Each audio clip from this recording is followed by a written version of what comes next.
good morning po sa ating lahat. So yung report ko is all about goals and objectives of physical education and health in the elementary grades. So objectives, at the end of this lesson, you will be able to identify and discuss the goals and objectives of physical education and health in the elementary grades. Develop a working plan in achieving the goals and objectives of physical education and health in the elementary grades. Formulate a countermeasure in the problems or flows encountered and determine the activities that will make pupils actively engaged in physical education and health. So, introduction. Sino gusto magbasa? Ako. Physical education has its own goals and objectives in the curriculum. Health has a big part in educating the pupils, especially at the elementary level. This lesson aims for the future educators to be aware of what should be taught to pupils. It is also aimed to create an interactive yet safe space for teaching physical education and health. So, sinasabi dyan na sa guro nag-umpisa yung kung ano yung matututunan or malalaman ng mga estudyante natin about sa physical education. So, sa physical education, dito tinuturo kung ano ba yung iba't ibang activities na connected sa physical natin, ng mga estudyante natin. So, the aim of education are derived from examining the needs of pupils in society by analyzing the culture and studying society's various needs. These aims include the complete transformation of the individuals to become an asset to society. Goals may be stated at various levels of specificity. So, of course, bago naman, alam naman natin yun na bago tayo magturo, kailangan muna natin alamin kung ano ba yung different needs ng mga estudyante natin. Nang sa ngayon is, once na naturuan na natin sila, is may apply na nila ito sa community at maging ano sila, kapag-pakinabang sa society nila. So, curriculum goals are determined by the operational philosophy and carefully selected learning activities presented in a meaningful pattern. So, unit objectives, on the other hand, are referred to as classroom objectives, which divide the course into several units. Lesson objectives are otherwise known as specific instructional objectives.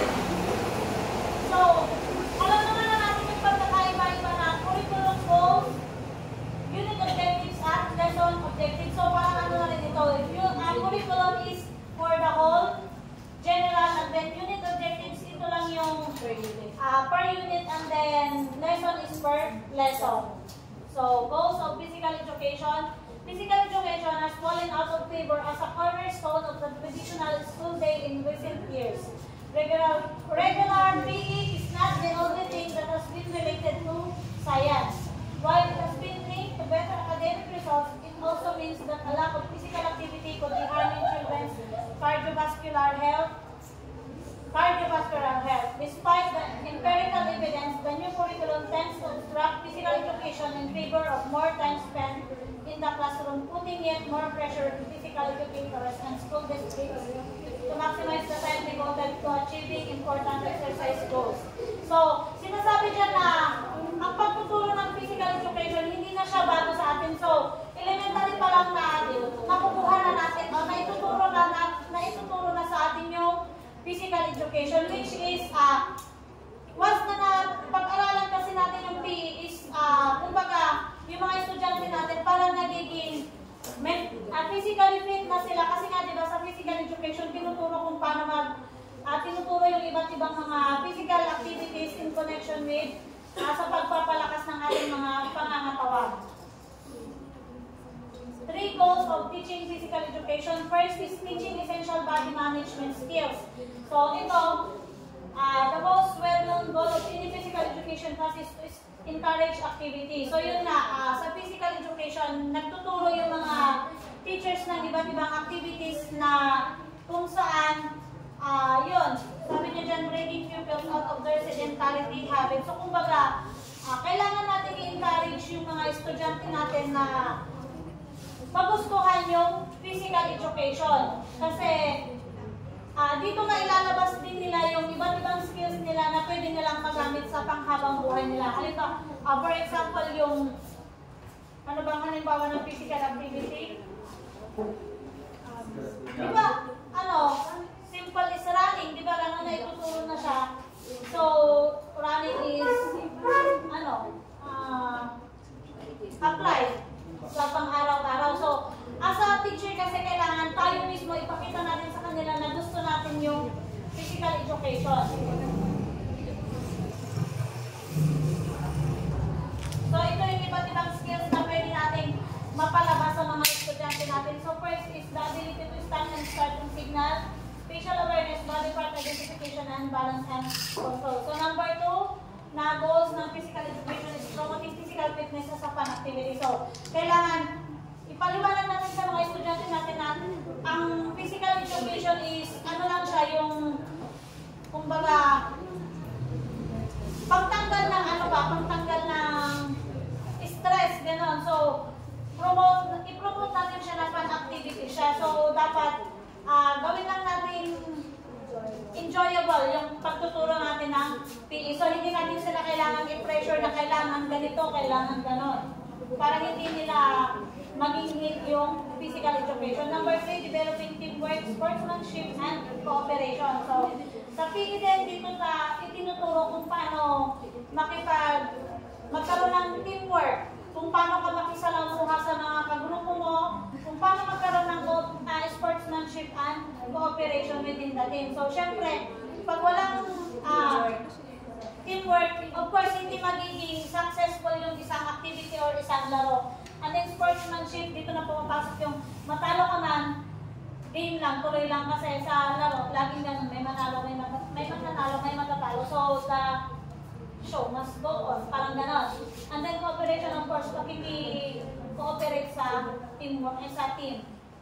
These social skills remain with children for the rest of their lives, raising their chances of being involved in their community. So, yun nga, nai-involve sila sa different activities sa communities, and then, may mga tendencies din na magiging leader sila pag may mga activities, gano'n. So, trust is built by social skills which help with one's academic success and mental well-being. So, setting goals is crucial. So, bakit nga ba? Of course, alam naman natin na pag nag-set ka ng isang goal, kailangan matupad mo siya, kailangan marating mo siya. So, napakahirap, kumbaga, ang hirap mag-set ng goal na hindi mo naman pala siya mararating at the end of the teaching process. So yun, physical education setting the right goals will, number 1, engage pupils in PE class. Number 2, attract the attention of distracted pupils. Number 3, create an environment which cultivates movement. And number 4, teach the values of health and exercise. So, itong mga ito yung karaniwang goals ng in teaching PE sa elementary grade. So, of course, kailangan natin i-engage yung mga estudyante natin sa PE. And then, yung mga may ayaw sa PE or yung mga hindi masyadong familiar sa PE or ayaw nila ng PE, kailangan i-motivate natin sila kung bakit importante yung pag-aralan yung PE, and then create an environment that cultivates movement. So, yun na. Yun. And then, goal setting in physical education will also show pupils the importance of setting personal and attainable goals in their favorite sports. Encourage pupils with a specific interest to take their skills to the next level by tracking each child's best sprint time and showing them how they progress during the year. So, sinasabi dyan na in setting goals din sa physical education, kailangan na once na may pinakita ng skill yung isang estudyante natin, kailangan bigyan natin ng award. Kumbaga, bigyan natin sila ng papuri nang sa ganun is mas galingan pa nila sa susunod, and then mas ibigay pa nila yung best nila. So, goals of health education, number 1, improve health. Of course, pinakaunang goal na yan ng teaching health education in elementary grade. So, improve health. Alam naman na siguro natin yan. And then, number 2, improve decision making. Health educators tend to assist people in making better health choices. So, sa pagtuturo din ng health education, parang may tuturo natin sa mga estudyante natin. Diba, halimbawa, healthy and unhealthy, kumbaga ganun, kailangan nilang mamili ang nutrition and kung ano yung mga dapat nilang kainin para makatulong sa kanilang health. And then, fight disease. So, yun. Sa pagtuturo ng health education, ituturo natin sa mga ng proper diet and exercise. So, para mas malayo sila sa iba't ibang sakit and illnesses. And then last is 5 misconceptions. So, health educators work to dispel common myths that harm people's health. So, some people, for example, believe that artificial sweeteners are better than sugar even though aspartame and yun can also be harmful to their health. Pupils can also be taught by educators about the dangers of popular diets that are lacking in nutrients. So, may mga tao kasi na misunderstanding nila yung isang information which is makakasama na pala sa kanila. Hindi pa. So, role din ng teaching health education yon.